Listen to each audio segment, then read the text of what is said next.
Students, next point from the topic gravitation is the center of mass. Students, we discuss about the Newton's law of gravitation in our previous lecture. What is the Newton's law of gravitation? Newton stated that there is a force of attraction in between the two objects in the universe or which are present on the earth surface. This force of attraction is directly proportional to the product of masses of these two objects and inversely proportional to the distance between the two objects. So here we discuss that the force is inversely proportional to the square of distance in between the two objects.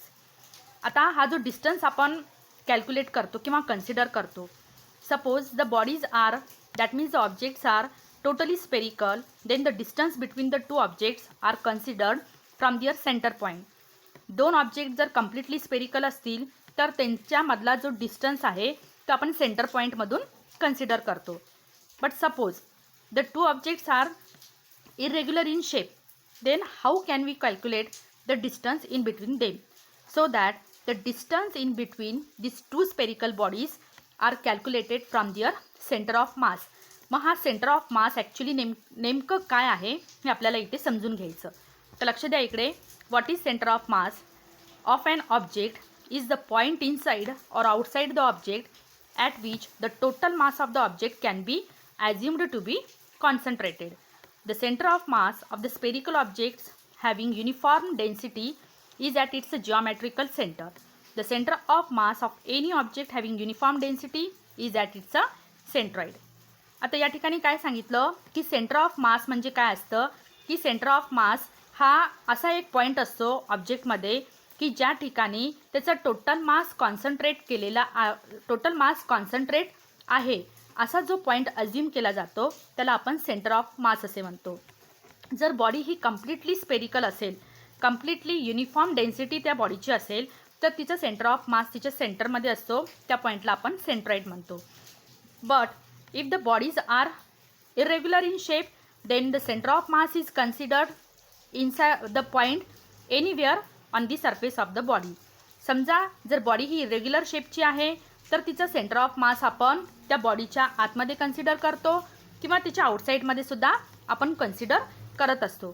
तर ज्या ठिकाणी तिचा total mass हे concentrate झालेला आहे, जिथे consider करणार तिथून त्या दोन बॉडीजमधला डिस्टन्स आपल्याला या ठिकाणी the distance between the two bodies we have to calculate. See here, what is center of mass and stability? The center of mass of an object is the point at which we can think of the whole mass of the object to be concentrated. If an object is symmetrical, the center of mass is always on an axis of symmetry. आता लक्ष द्या इकडे की centre of मास म्हणजे काय सांगितलं की एखाद्या टोटल रेग्युलर शेपमध्ये असलेल्या बॉडीचा सेंटर ऑफ मास त्याच्या सेंटरमध्ये कॉन्सन्ट्रेट झालेला असतो. आता या ठिकाणी स्क्वेअर दिलेला आहे, या स्क्वेअरचा सेंटर ऑफ मास कोणता असेल त्याचा centre point. Here circle is given, the centre of mass of the circle is completely concentrate at its centre point, while in case of the triangle the center of mass is completely mass of the triangle is concentrated at its center. पण जर एखादी body ही irregular शेपमध्ये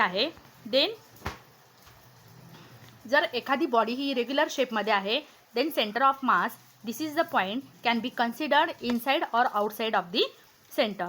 Here is an example.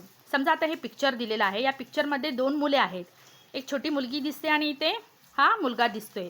हे दोघे जण काय करतायत, seesaw खेळतात. while playing seesaw the girl is small than that of the boy, so that तर आता ही मुलगी लहान आहे आणि जर हे दोघेही टोकाला बसले तर ऑलवेज हा जो मुलगा आहे, हा मुलगा याचं वजन जास्त असल्यामुळे काय राहील की हा सीसॉ जो आहे हा मुलाच्या बाजूने झुकलेला राहील आणि ही मुलगी नेहमी वरच्या बाजूने झुकलेली राहील.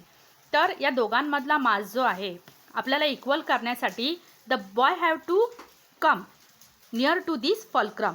तर या मुलाला या फलक्रमच्या सेंटरच्या दिशेने थोडंसं सरकावं लागेल, जेणेकरून या दोघांमधल्या डिस्टन्समुळे त्यांचं वजन हे समान राहण्यास मदत होईल. म्हणून सेंटर ऑफ मास ह्या असा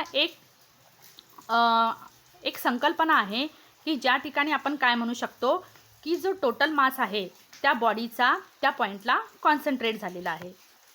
so students, in this way we covered here point center of mass and stability.